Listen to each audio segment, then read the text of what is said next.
cemetery halls, where the dust is thick and the silence calls.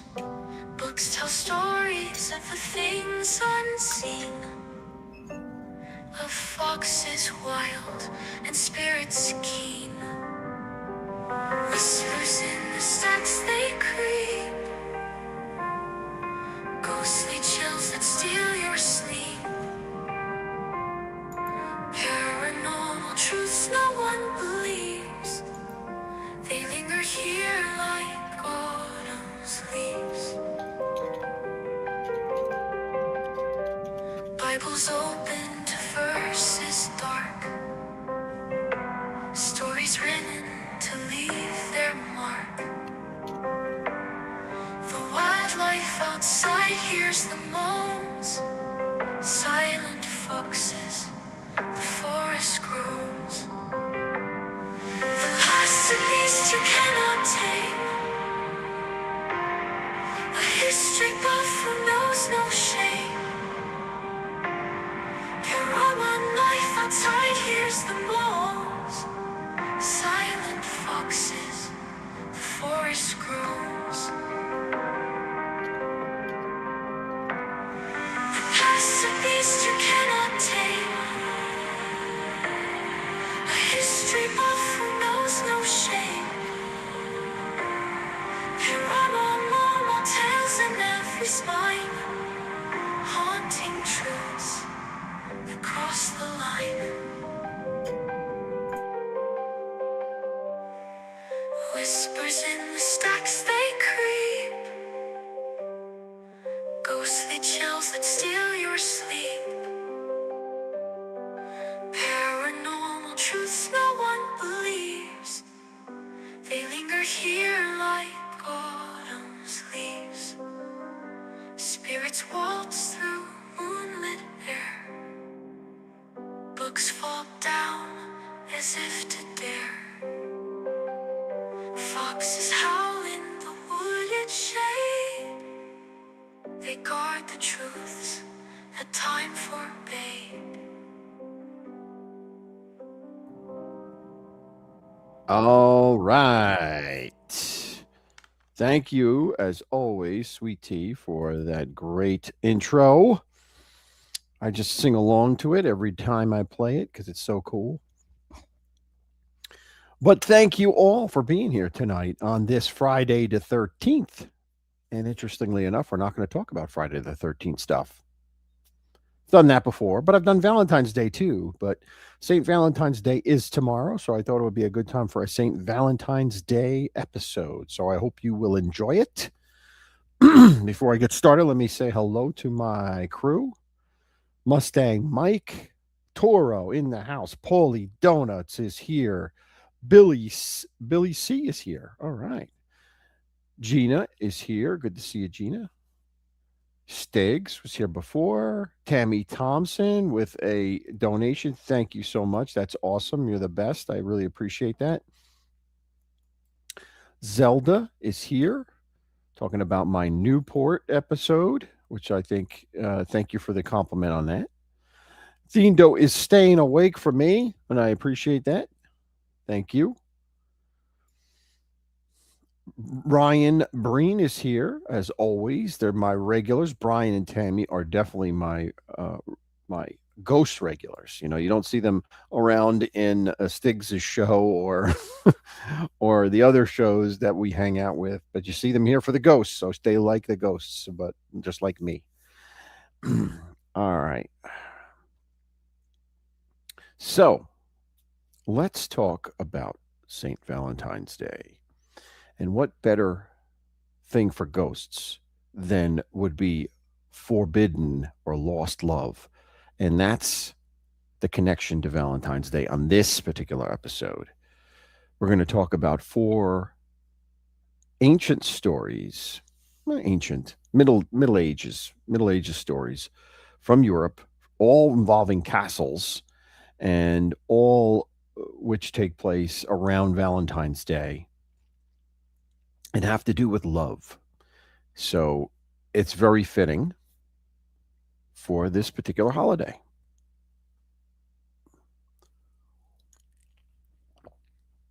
So, like I said, I have four of them, four of these stories, and two from Spain and two from Ireland.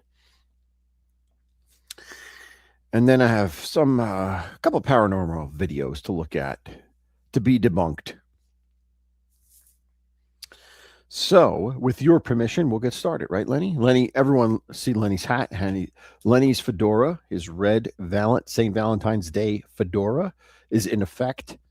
He waits all year to get it out, and so now's the time to wear it proudly. All right. So let's begin.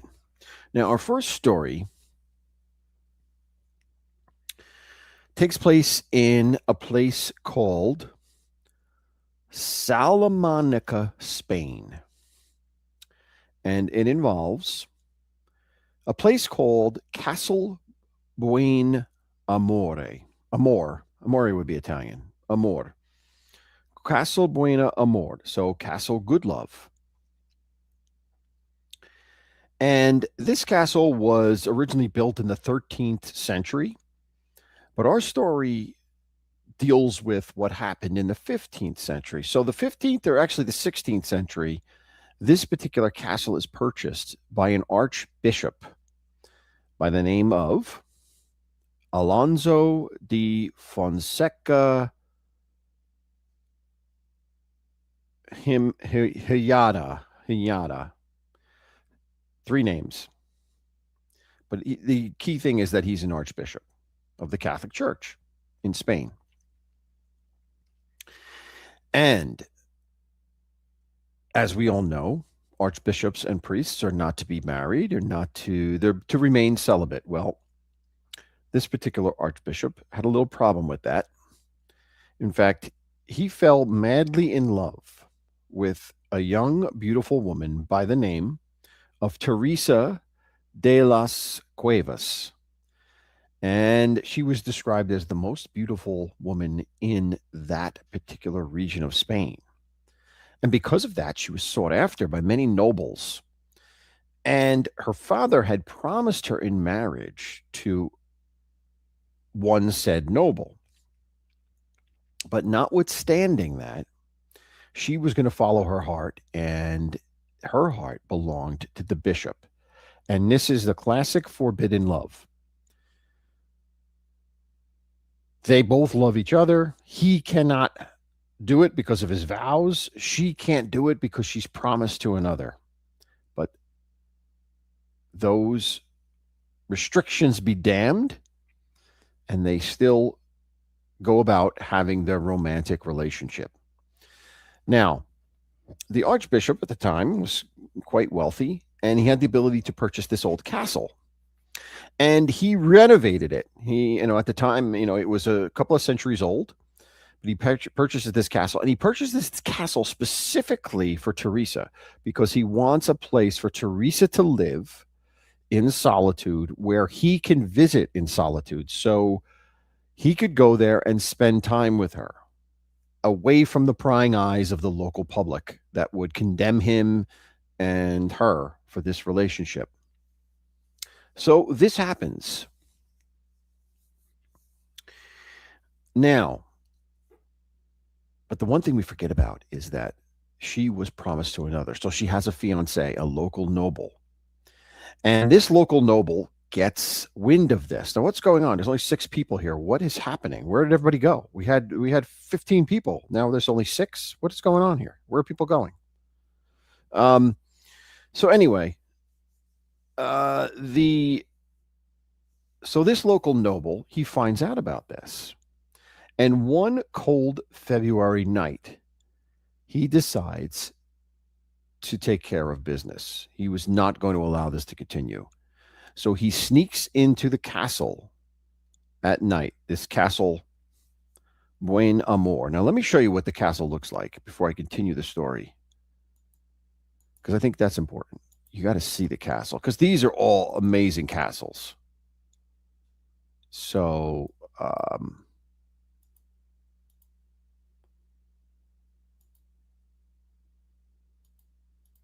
hold on here. That's not it.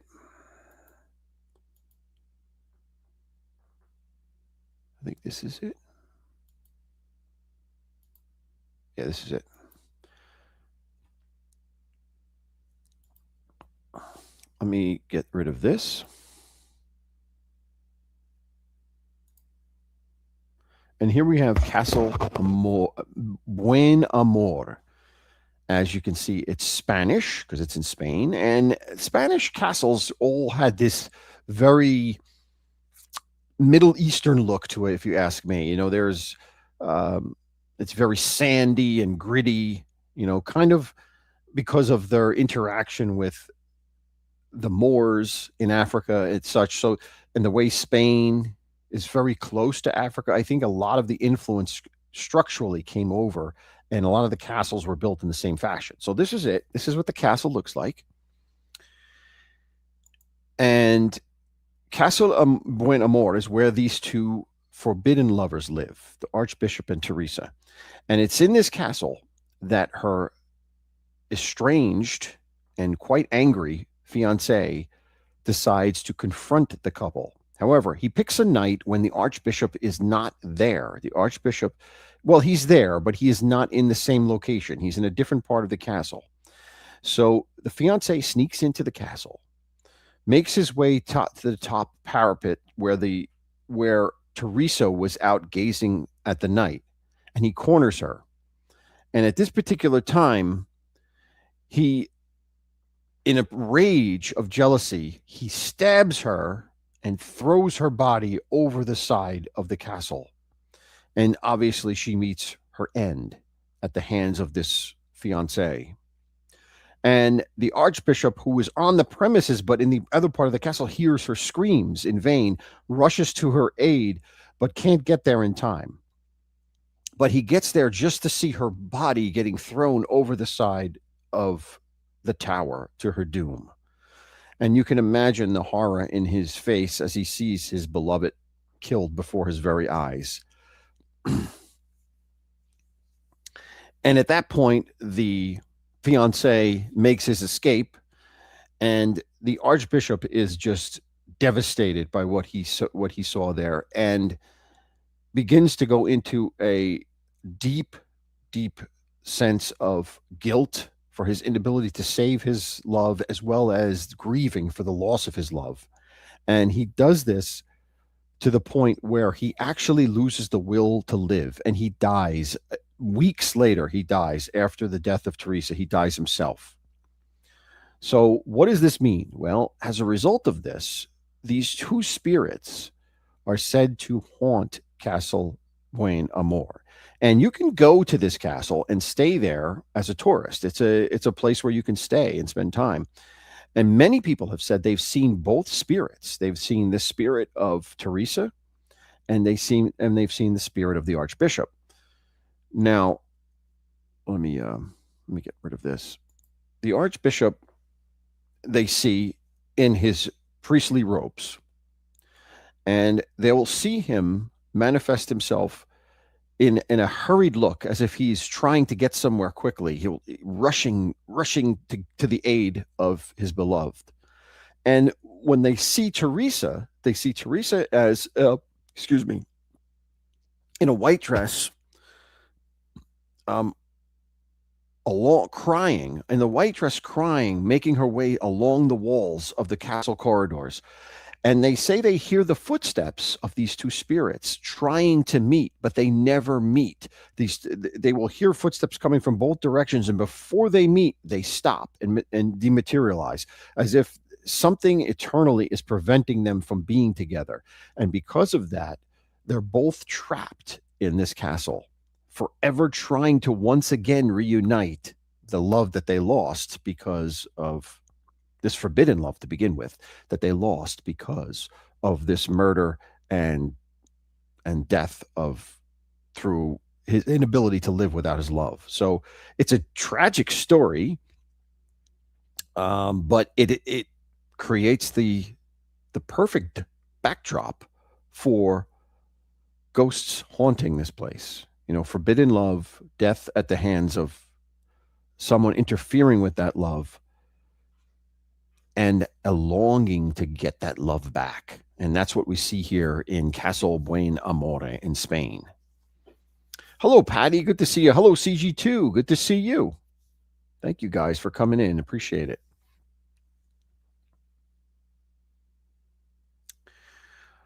All right, so that's the first story, Castle Buen Amor and the Archbishop and Teresa. All right. Let's go on to the next story. Now, the next story is also a castle. Like I said, all four stories take place in castles. The next castle is Castle Pedraza, Spain. This story actually takes place in the 13th century. So you're talking about a long time ago. You're talking about the 1200s. Right after the Crusades. It's quite a long time ago. And this story is about two star-crossed lovers. Elvira and Roberto are our Romeo and Juliet, so to speak. And once again, we have Elvira, who's promised by her father to another suitor, but she loves Roberto. And the person that she's promised to is the owner of this castle at the time.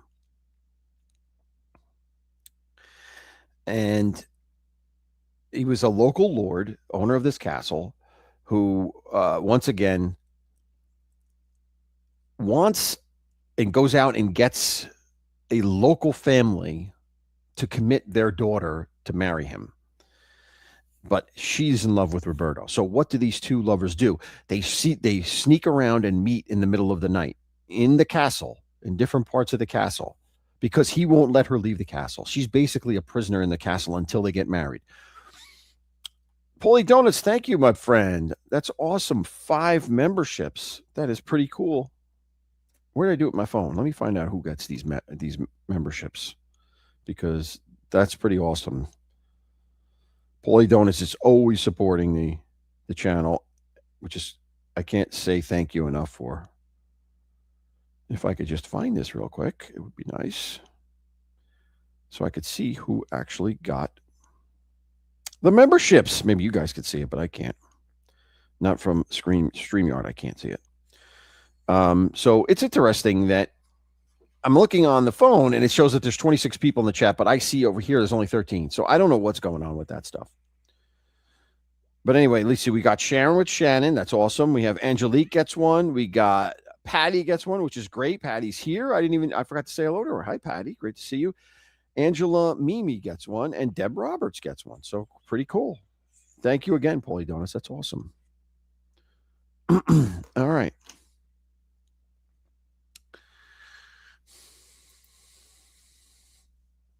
Elvira, you're singing Elvira. Well, that's Scylla. She's the heroine here. She's the heroine in this story. She is our hero, right?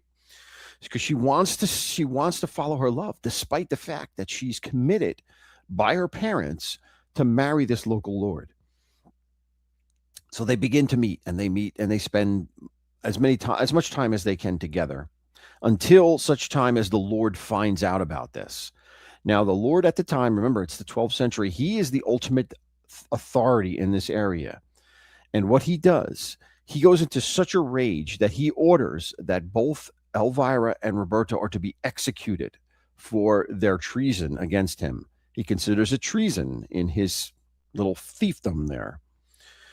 And so he orders them to be executed. And they are. They're both hanged and executed in the castle. And at that particular time, he's also called away by the king to go on a crusade. So at the time, I remember this is the time of the Crusades. The Crusades were happening from the turn of the 1000 to the 12th to the 13th century. These are where the Crusades are happening. So he's called away by the king to go to a crusade, and he does such. And in fact, he returns after he's in the battle of Las Novas Tolosa. And when he returns from the battle, he's exhausted. He comes back to his castle. And what he finds is very unexpected and really horrifies him. He finds the spirits of both Roberto and Elvira haunting his castle. He sees them on the battlements, on the very tops of the castle at night, and every night they appear and they haunt him and they haunt him to the point where he cannot take it anymore. And what he does, the story goes, is that he just vanishes. He disappears. He abandons his complete castle. He abandons his castle. He abandons his territory, his fiefdom there, and is never seen from again because he could not deal with the guilt that he was reminded of every evening by the spirits of Roberto and Elvira. So their love to stay together and their seeking revenge against him for interfering carried on into the afterlife and carried on in his actual life, the murderer's life here. Now, people that stay in this castle, again, this is another place you can stay. These are all wonderful places to stay in Europe if you're ever on a tour. Like this is in Spain. And people in the castle have said they feel chills and cold come out of nowhere and come over them when they stay there. They hear disembodied voices, one a female voice and one a male voice in Spanish calling out to each other as if they're looking for each other, calling out in vain, but never finding each other. They also feel a presence. Now, this is where the story gets a little strange because some people think they feel a negative presence being the Lord that was the owner of the castle. They feel that his spirit is there in a negative, and he is a negative force. Others feel the spirits of Elvira and Roberto, and they're mournful, they're sorrowful feelings. It's a feeling of unhappiness and crying as they try to reconnect their love in the afterlife. So, depending on who you are or where you might be in the castle, you might encounter the Lord or you might encounter these star-crossed lovers. So that's the castle of Pedraza, Spain. Now, let me show you what that castle looks like. Like I said, these are all beautiful places that I'd love to go and see. This is what it looks like. This is Castle Pedraza. A beautiful medieval castle in the northern part of Spain, I guess. I guess it's probably the northern part of Spain, yeah, with the mountains there. So anyway, those are the star-crossed lovers of Castle Pedraza in Spain. All right, let's get rid of that. All right.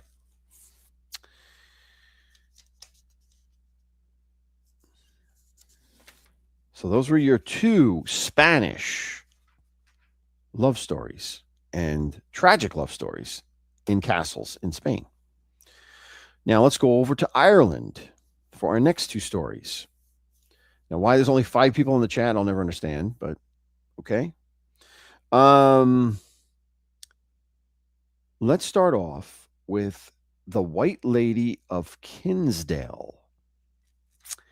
Now, this takes, like I said, this takes place in Ireland. And this place is it's a place called Charles Fort.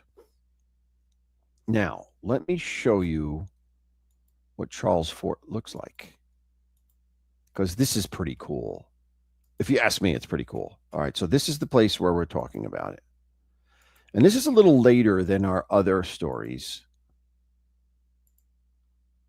This fortress is still standing today. This is what it looks like. It's a star fortress, what they call a star fortress. We have them here in the Americas too. They were built traditionally in the 1600s and the 1700s. It was just a style of fortress that was built at the time. Hey, Nick, good to see you, Nick. Thank you for coming in. So this is one you can visit. It's a historical site. I'd love to visit it myself in Ireland.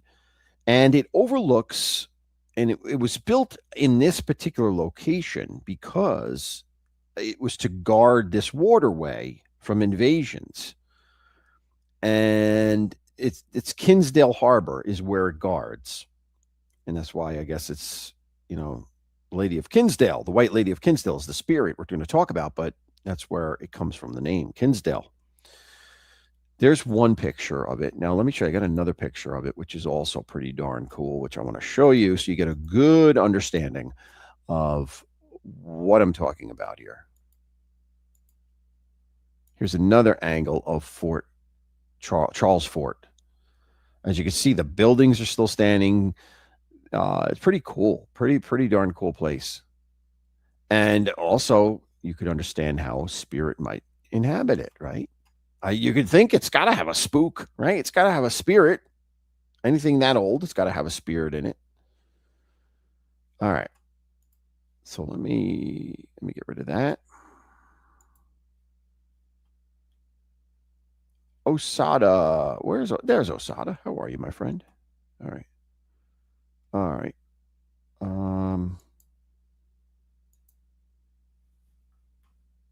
Let me just clear some of these images out because they're getting in my way here. All right. All right. The Lady of Kinsdale. Now, this fortress was built in the 1600s, like I said. And this story begins with a young lady by the name of Wilful Warrender. Wilful Warrender is her name. Now, she is English. And she fell in love with Sir Trevor. Sir Trevor Ashurt. Sir Trevor Ashurt. And her father was the commander of this fort. The commander of the fort, his name was Colonel Warrender. And unlike our previous stories, our father here approves of the marriage, approves of this, her name is Wilful. It's a strange name, but that's her name, Wilful, and Sir Trevor's marriage. He approves it, and it actually takes place. And it takes place in Fort Charles, or Charles Fort. But it turns into a tragic story, and here's why. On the wedding night of these two, they're spending their night in a tower in the fort. Hello, Emmanuel. How are you, my friend? How are we doing? Hello, Kelly. Good to see you. Thank you for coming in. And it being a fort, they're spending their wedding night in a fort. And as they're spending their wedding night, Wilful says to her beloved Trevor that she sees some beautiful flowers growing over the side of the fort, and she'd really love to have them on her wedding night. So Trevor, wanting to please his wife, decides he will go and retrieve these. Now, it's quite a task to retrieve these flowers because it's dark, it's night. He needs to climb down over the walls and over the embattlements to get to this location where these rare flowers are growing. Now, he's about to do this when a local guard, remember, this is a fort, so there's plenty of guards here. A local guard says to him, "Don't worry about it. You stay with your wife. I will be more than honored to go get the flowers for you. But you need to take my post because I cannot leave my post." So Trevor says, "That's fine. You go and do that. I will take your post. And as soon as you get back, we can switch places. I can go back with my wife, and then you can go back to your post." So they do this. Now, unfortunately, Trevor, being a knight at the time, and not just a soldier or a guard, is not used to staying up on guard duty. And what he does is he begins to fall asleep. Now, Colonel Warrender every night would make his rounds to check on what the soldiers were doing. Now, these soldiers were very important that they had to be on guard because, again, this is a fort guarding the harbor. And it's he was a strict disciplinarian in terms of military order. You had to do this. If you were to fall asleep, you would be faced with death. The penalty would be death. And what happens? He comes across Trevor fast asleep at the guard's post. Now the colonel doesn't know this is Trevor, Sir Trevor. He thinks it's a guard. So in his typical disciplinarian sense of being a colonel with charge of guarding this port, he takes, in a rage, takes out his gun, points it, and shoots Trevor through the heart, kills him instantly, thinking it was a guard, but later finds to his horror that's his son-in-law that he kills. So at this point, Willful comes rushing to the location, hearing the gunshot, and she sees her beloved dying right there. Well, actually dead already. It was right through his heart. So he was dead instantly. She tries to pick him up and revive him, but she can't, obviously. Now, the colonel is horrified himself. He drops to his knees and doesn't know what to do. He's horrified. But at this point, Willful turns in such distraught, rushes to the edge of the battle parament towers and hurls her body off to her doom, not wanting to live another second without her beloved. And once again, you have the father who witnesses dealing with the fact that he killed inadvertently his son-in-law and then sees his beloved daughter commit suicide before his very eyes. Can you imagine what a horrible thing this would be? And at that particular time, he cannot take it anymore, and he turns the gun on himself and pulls the trigger and ends his own existence. So it is a tragedy of Shakespearean proportion that takes place at Charles Fort. I don't know why for some reason it's Charles Fort instead of Fort Charles, but that's what it is. Now, as a result of this horrible story, Mustang, this is not the Raiders of the NFL. This is a local team. Raiders fan. This is the team I used to coach. Okay, so as a result of this, we have the spirits of, well, the main spirit is what we call the White Lady of Kinsdale, and it is Willful herself. It is her spirit, Willful spirit, that is seen on the battlements throughout the night for various reasons, trying to save her over and over again, trying to prevent her fiance, or I'm sorry, her husband. They were actually married. Her husband from meeting his fate. And they say that she's quite angry and quite hostile because of what she was cheated out of from life.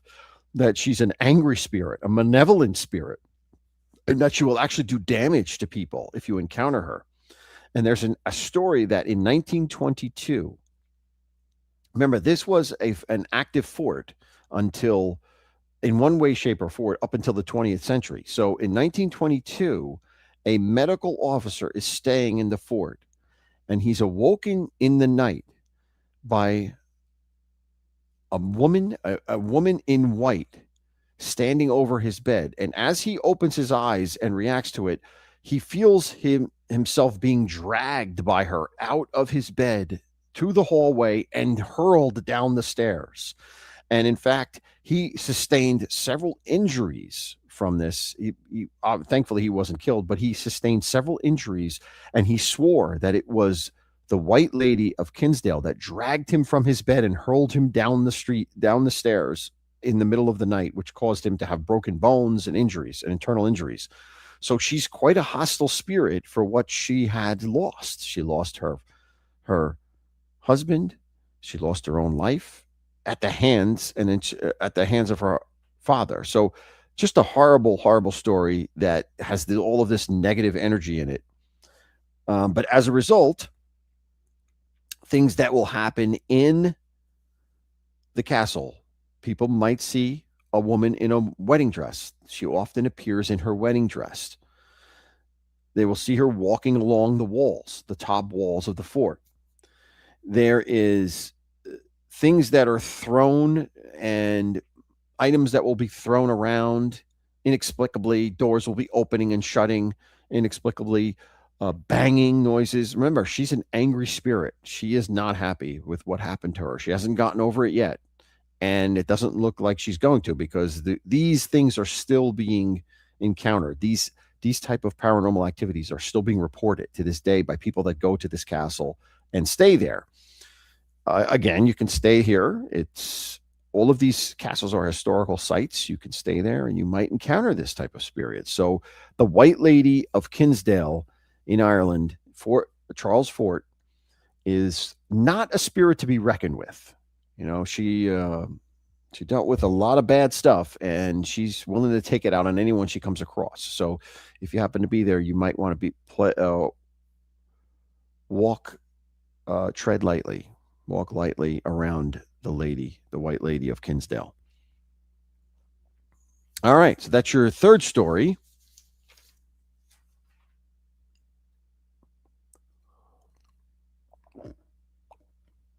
Excuse me.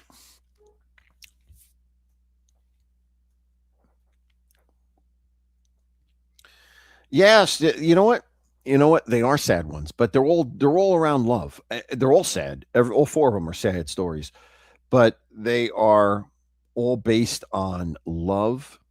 They all take place in February, and that's the link to Valentine's Day. But they're all just so love carries on. I mean, that's the message, that love carries on it's so powerful that it carries on into the afterlife. So, and it's interesting to me, and especially the castle part of this is so cool to me. All right, let's go to our last story. Our last story. Hey, Bobo, good to see you.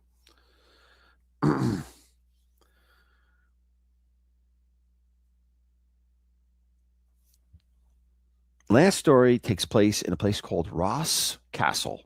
Now, let me show you where this is. Also in Ireland. I have to take a trip to Ireland, I'll tell you. These castles are awesome. Hold on here. Here it is. Here is Ross Castle. Isn't that gorgeous? What a beautiful place. Now, Ross Castle was built in the year 1536. And it was housed by an infamous baron called by the name of Richard Nugent, and he was known as the Black Baron. And he was a bad dude. He was not someone you want to mess with. Not cool. The Black Dude, the Black Baron of Castle Ross. Now, remember, at the time, this is Ireland, but these are British nobles. These are Protestant nobles coming in to Ireland, trying to dominate the Catholics here, trying to convert them to forced conversions. It's not a healthy time for Ireland, and it's feudal. The English have the power. The ethnic Irish are relegated to being servants.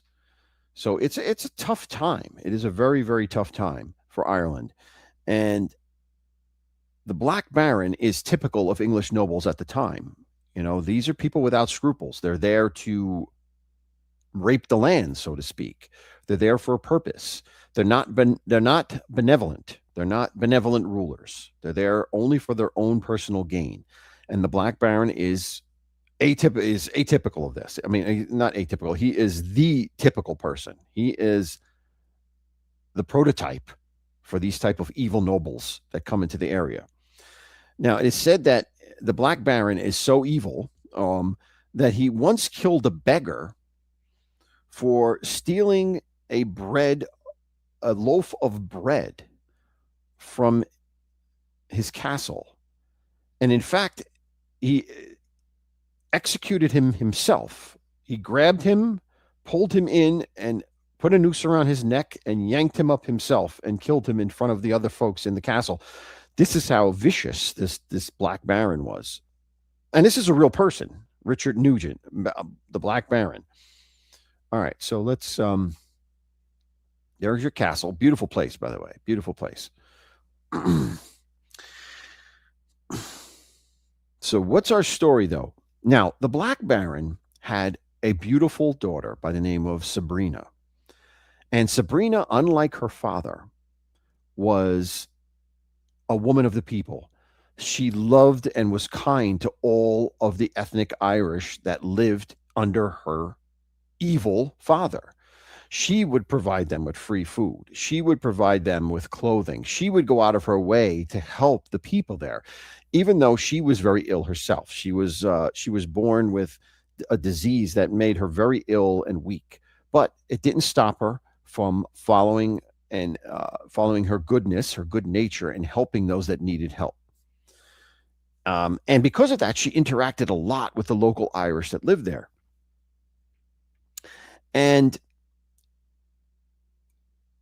as you saw in that picture, there's a lake there. There's a lake next to the castle. Now, on the other side of that lake, there lived a great deal, an old Irish chieftain, a chieftain at the time, which was basically the equivalent of an Irish and ethnically Irish noble on the other side. So, in her interaction with the Irish, she met that chieftain's son, and the two of them fell in love. So you have an English lord daughter falling in love with an Irish. So you have a Protestant daughter falling in love with a Catholic son in Ireland at a time where they're in constant conflict. So the Baron sees this chieftain as his arch enemy and forbids her to see this son. The son was named Owen. But in all of our stories, it doesn't stop these lovers from meeting. It doesn't stop them. The forbidding and the preventing doesn't work. They find each other one way or the other. And it got to the point where the two of them decide they're going to elope and run away and find another place to live. Find another place, whether it be in England or whether it be in another part of Ireland, but they're going to run away. They're going to get out of this situation. And they plan to do this on the second week of February in the year 1565. So they do this. They get a boat and they meet at 12 midnight, and they get on this boat and they begin to make their way across the lake, because the idea was to get across the lake where their horses will be left and they'll be able to ride off. Now, it was a February, so there was part of the lake was ice, part of it was not. It was cold, it was windy, and they did their best to make their way there. Unfortunately, what happens is the boat hits into some ice and capsizes. Both of them fall into the water, into the icy water of the lake. Now, the Black Baron had gotten word that this was happening, and he had sent his soldiers after her, and they were not far behind in the boat, on their own boat, when they saw that she had launched the boat and gone across the lake. So as the two are in the water drowning, a boat with the Black Baron soldiers arrives and fetches her out of the water and saves her, and leaves Owen to drown. And Owen meets his doom under the ice in the lake outside of Castle Ross. So once again, we have a lover that sees her other lover, right? Sees her love die before her very eyes. Very, very tragic. So as a result of this, the guards take her back to the castle, take her back to the Black Baron. The Black Baron scolds her and tells her that this is over. This is never happening again, blah, blah, blah. At this point, she decides it's not worth living. But she doesn't just off herself. She just doesn't jump out of a castle or jump out of a window or take a knife and open her veins. Nope. She starves herself to death. She locks herself in a room in the castle, in Castle Ross, and refuses to take any substance, doesn't eat or drink, and eventually just dies. Horrible, horrible way to go. Horrible way to go.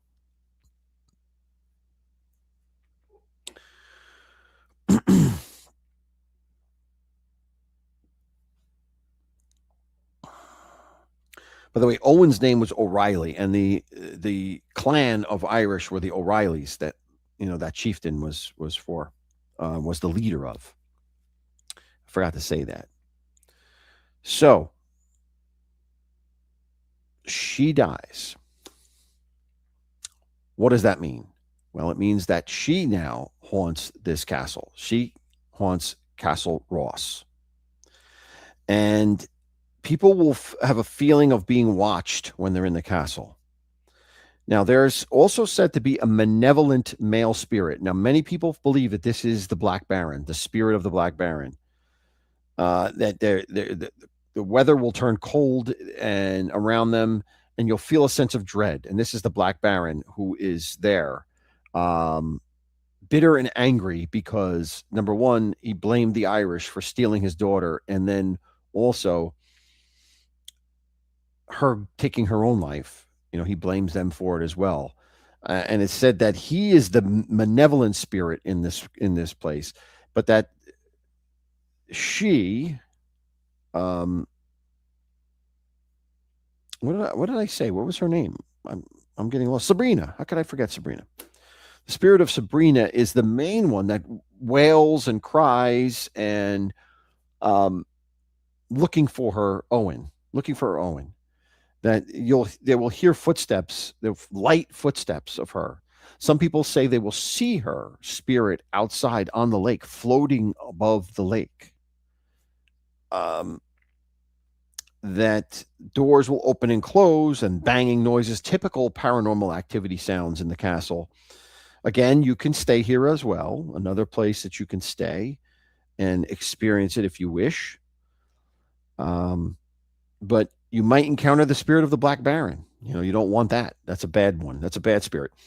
But ultimately, you have Sabrina looking for Owen eternally, but never finding him. Obviously, his spirit must be at rest, but because no one ever sees Owen anywhere, they only see Sabrina, who is just stuck here. The poor thing is stuck there because she starved herself to death, I guess. I don't know. Your guess is as good as mine, but just a horrible way to go. And it is said that every 100 years on the lake. Now, the lake, I forgot to mention, the lake is Lough Sheelin in the county of Meath in Ireland. The lake is Lough Sheelin is what it's called. And every 100 years, they say there is a ghostly funeral mass that will cross the lake, as if it's walking across the lake in winter. And it'll happen at any time, but it is the ghosts of a funeral mass that was done for Owen. And it happens every 100 years. What's the significance of that? I don't know. But it's the Irish from the other side of the lake having a funeral mass for Owen on the lake itself, which I presume happened, soon after his death, since he was the son of an Irish chieftain. So there you have it. That's your final ghost story, Ross Castle. And by the way, there is, I believe, a picture. Someone claims to have taken a picture. I thought I had it here. I don't know what happened to it. Hold on, let me see.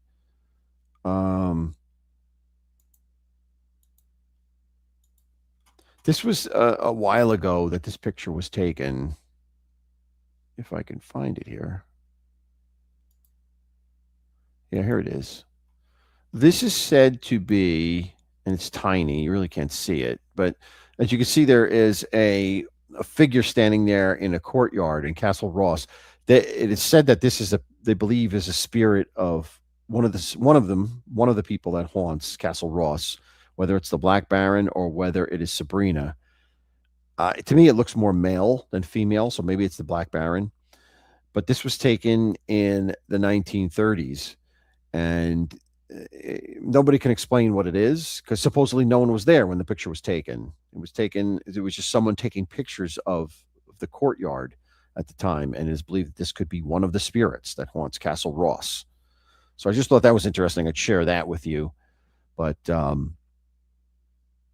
in those older pictures like that, if it's not a double exposure, I don't know how to explain them. So, all right. So there you have it. You had your 2 in Spain, 2 in Ireland, all in castles, all forbidden love that ends tragically for Valentine's Day. Hopefully your Valentine's Day is not tragic. And I pray that it's not. But these are the stories that make good ghosts. These horrible, horrible lost love situations. These Romeo and Juliets, so to speak. Although Romeo and Juliet are fiction, they are based on many personal or realistic events that took place over the years. That's where Shakespeare got the idea from. So there you have it. The White Lady of Kinsendale.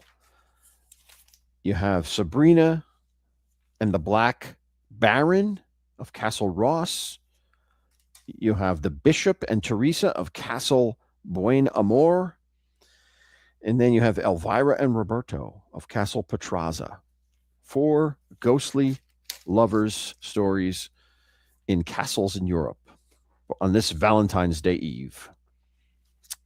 All right. So I hope you enjoyed those.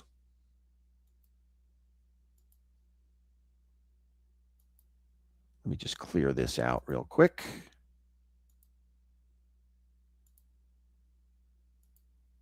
All right.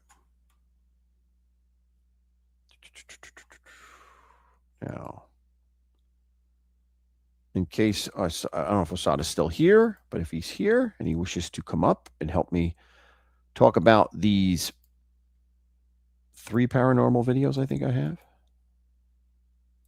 I'll put the link in the chat.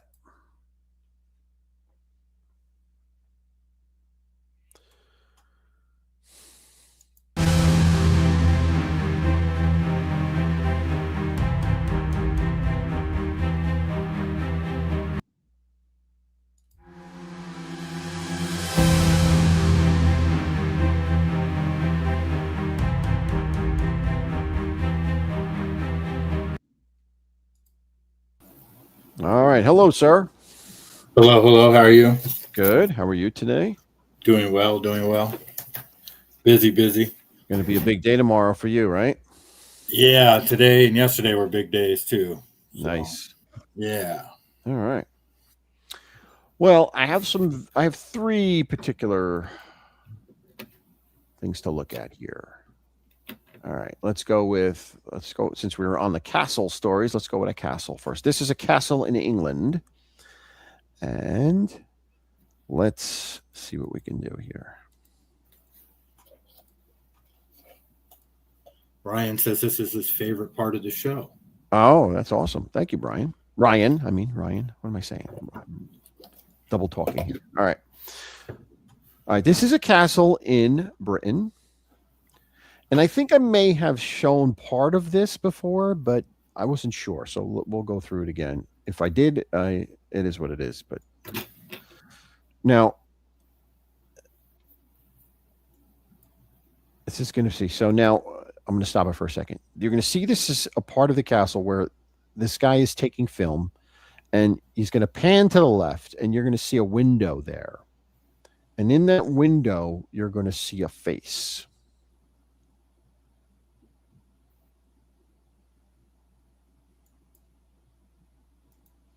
And I'll let it go through because it gets up closer here.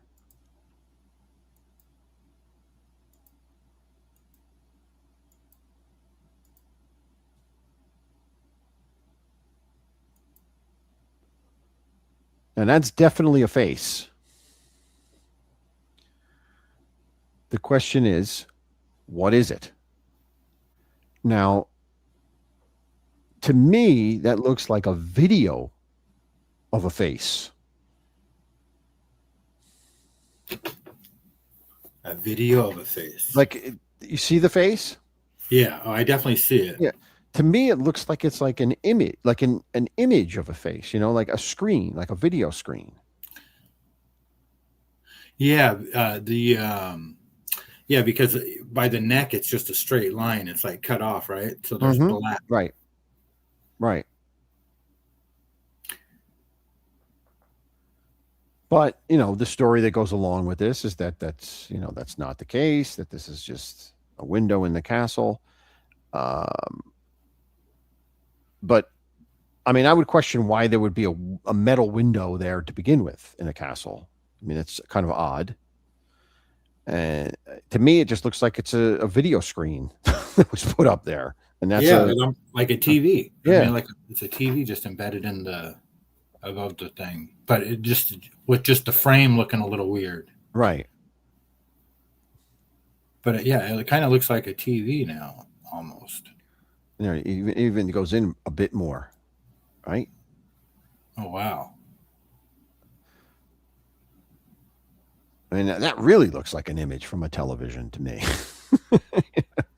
Yeah, well, it's definitely a creepy looking image. It looks almost dead. Yeah. The longer I stare, it looks like it's moving. Tommy says. Well, yeah. It looks like somebody that's got like the stocking over their face. Yes. No, that's good. Yes. Yeah, you're right. Yeah. Like the features are pressed down like a stocking would have on their face. Yeah. And I don't know what this is. This is something else. Like supposedly there's like dark figure here, but I can't even see it. And it was part of it. But this is the castle in which it was filmed. That would freak me out if I was there. Patty says that in Alcatraz they'll lock you in the cell. Would you do that for a few minutes? No, I would not go anywhere near Alcatraz. Yeah, I definitely would want to be locked in the cell. No thanks. Yeah, I could just picture the cell not opening, and then and then I'm screwed. That's not technical difficulties. Yeah, but I'm pretty sure that this is a video image. That's what I'm going with on this. Well, it just comes down to but it's just kind of like you just either have to. The guy said, he says that's not what it was, right? Yeah, he says that this is just a window, and that disappeared while he was panning around in here.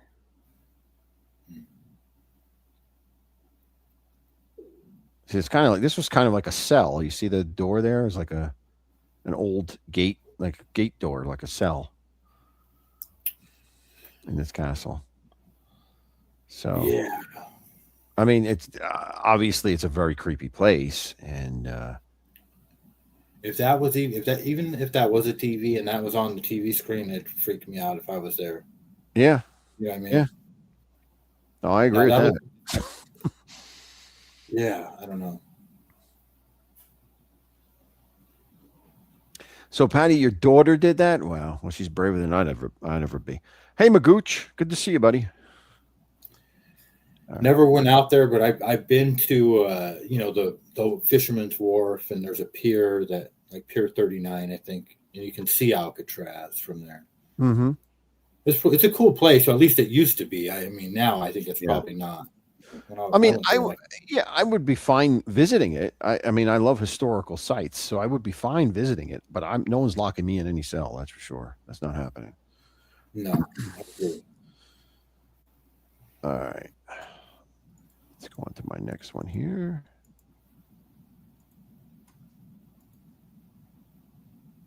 Okay. Now this is kind of interesting. So this is where is this? This is now the angle you're seeing now. This is going to be you're going to see two angles of a shot, a picture taken by surveillance cameras. There's one on this side of the street, and the next one you're going to see is from the other side of the street, from the house directly across the street. And the point is, now you see no one in this shot, right? There's no one here. But the next one, you're going to see, you're going to see something. And it's alleged that these two shots were taken at the same time. Now, it's going to switch in a second.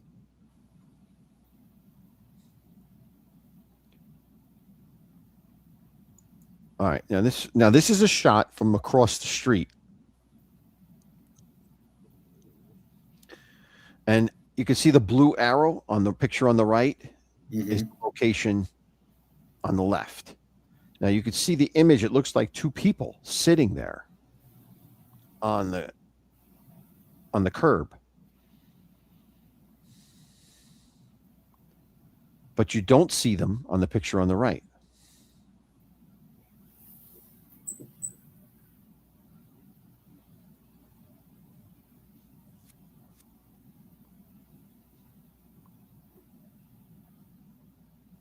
So I don't know about this one. This one's hard for me to let me blow up my picture here. Because to me they look like images of people. They definitely look like images of people standing there, sitting there. And you're saying that where the blue arrow is where they should be at? Yeah, you see where the blue arrow is, right? Yeah, in front of the fence. They should be in front of it. Yeah, see, like you see how the fence kind of goes on an angle down. Like over here, you see the fence is like where the blue circle is. There, it kind of goes on an angle like this, right? It's a down angle, but that's just the perception. It's really a straight fence. It's not really, it's not like a wall that's on an angle here. It's a straight fence. You just can't see it because of the angle. So this is the straight fence. It's the same fence that's over here on the other side, on the right side. And they're sitting in front of it. Now, to me, here's my problem with this, is that the picture on the left to me looks like it's taken at night. Whereas the picture on the right is obviously in the day. They claim that they're taken at the same time. I don't believe that's the case.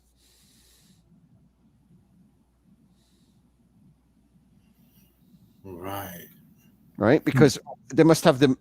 What are they taking a picture with? Like a camera from the the 1950s here? Like, how could it be so? How come it has no color to it? It's got to be taken at night. This picture. Well, but then if you look at the right below where it says ghost figures, you can see the purple of the lilac or whatever that is, the lavender. Yeah, you see some shine of I see that. Yeah, there's some purple there, right? But isn't that indicative of a picture taken at night? Like if a camera switches to night version, you get some color, but it's mostly black and white because it's night vision.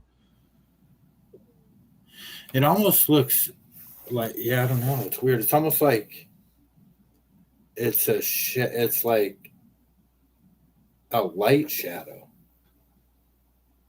Mm-hmm. I don't know. Yeah. I'm still kind of confused of where I'm looking at it. I'm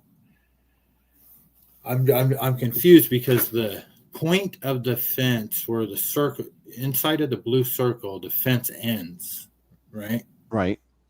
Where is that on the right? It's the picture was taken in the right. So the left picture, the picture on the left was taken.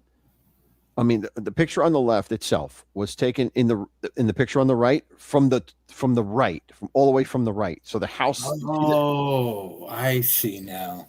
I see.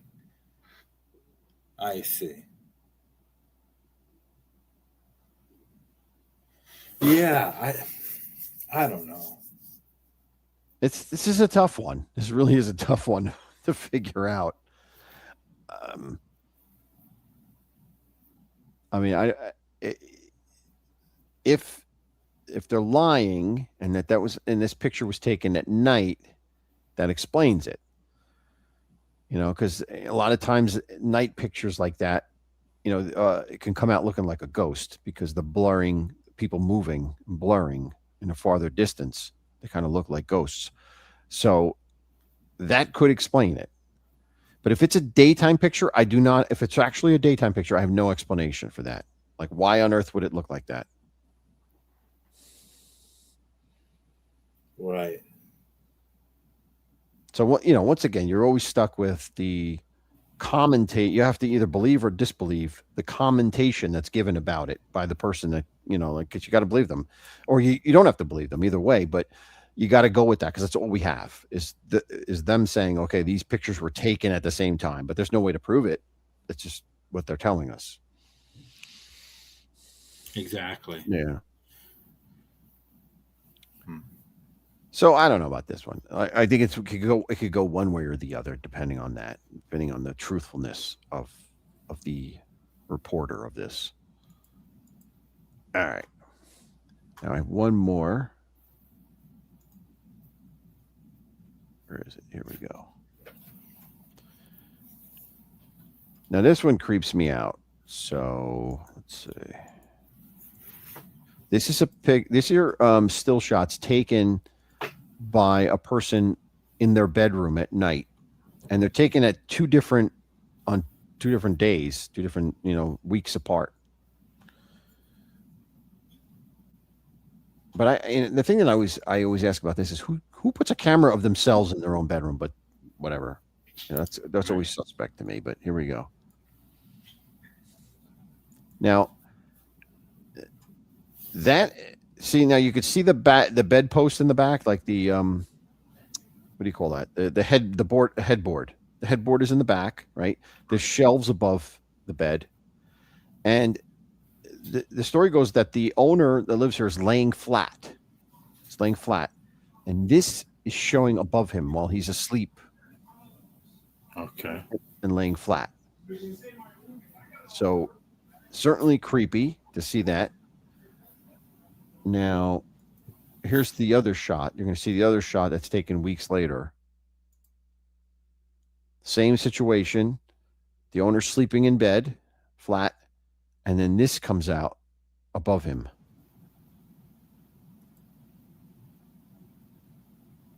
Weird. I mean, that's creepy right there. That you can almost see arms. You could see like a head and a neck and arms outstretching, kind of. Yeah, and I don't know if we talked about the whole silhouette standing over you phenomenon. Mm-hmm. I think we have, but I know my buddy, he would always wake up to an old lady, and I've heard this before, just a nasty old lady laying on your chest, and you can't move, you can't get up. Yeah, like staring at you, like night terrors. You're like stuck, or night paralysis, like you can't move. Right at that point. Exactly. Yeah. I wonder if it has anything to do with that. One long neck, Mustang says. It's Sting-Do. Sting-Do, get off of that person. Yeah, no, whether that's real or not, it's creepy already just because, I know I've experienced the whole, the silhouette standing over you when you're sleeping. Yeah. So that's very strange. Is there any backstory to it? No, just that he would film this at night, film the bedroom at night. Now, I don't know if it's because he was encountering paranormal activity. I don't know, because it doesn't say that. Like, these are all shorts that are put together on the Slapped Ham channel. They don't give you a lot of commentary. What they do is they take stuff from various parts of the internet and they put it all together. They just tell you basic stuff about it. So there's not much here. To me, this looks like it's a kid's room, right? You got in the background, you got like dolls up here, right? Giraffe doll and stuff. Yeah, lots of giraffes everywhere. Yeah.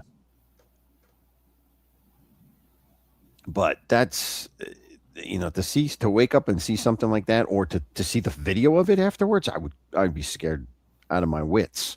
If I checked my night camera the next morning and saw that, I'd be like, oh my God, what was going on while I was sleeping? Yeah, that's definitely the best one out of the three, in my opinion. Mm-hmm. This just shows you a little bit closer here. This was the original post. Owner of these photos said, my bedroom security camera caught these pictures about 8 months apart. I should mention I feel completely safe in my home. I don't think it's a bad entity. Neither does my dog. Well, Interesting. whether it's bad or not, it's scary. Yeah, and that statement, the way that that's written, is just totally a believable, normal statement that you could get behind if Yeah. you really experienced that. You know what I mean? Yeah. The fact that he mentions the dog, Mm-hmm. everything. Wow, that's wild. Yeah. Yeah, that would. I mean, I don't know, man. I couldn't live. I don't think I could live there by myself. No, that's a good point. Right. It's a whole different world to living there with someone than living by yourself. It's a totally Yeah, different thing. totally different. Yeah. Yeah. Hey, Judge, how are you? Good to see you. So that's it. That's my trifecta for this evening. That one is, and you're right. I think this is the most believable and the most creepy out of all of them. Yeah, thank you. That would give me nightmares tonight. Yeah. You know, well, either that or all the horror stories of these poor lovers that met their dooms around Valentine's Day. True that. And the fact that it's Friday the 13th today. That's true. Yeah, and I didn't even touch on that other than to say that it was Friday the 13th. But yeah, so that's my stories for this those evening. are awesome. Very cool. So good luck to you tomorrow, and you continue your sales. Hopefully, there'll be some last minute Valentine's people out there looking for. Yeah, I'm going to be treats. set up in front of a cannabis shop at 8 Mhm. a.m. So whoever's going to get their early morning weed, You should get them on the way. You should get them on the way out because they'll be, well, they should stop and eat and smoke first, and then come to your area. right? Well, you can't smoke there. All you can do is buy it. So they go in, they buy it, and they come out, and then they'll buy the chocolate. Okay. So, yeah, it'll be all good. All right, ALV. Well, thanks for coming up. Yeah. And, have a good, happy Valentine's Day. Thank you very much. All right, chat. Have a good one. Take care. All right. So there you have it. There were our Valentine's Day special, I guess you want to call it, where we talked about these beautiful castles and the terrible, tragic stories surrounding love relationships in them that resulted in paranormal and spiritual activity. So I hope you enjoyed it. Taking a little walk back in time with me and telling these stories that are always interesting when you think about it. But I want to wish each and every one of you a very happy Valentine's Day. Whether you have a significant other or not, there's always somebody out there that you love, whether it's family, friends, and take this day tomorrow to express that love in one way, shape, or form, because love makes the world go round, right? It makes us what we are, human beings, the good side of a human being, at least. So keep contributing to that. And thank you always. I love all of you for coming and spending time with me on a Friday night. And until next time, I will say on behalf of Lenny, Edgar, and Victor, stay scared, and we'll see you next time. God bless you all.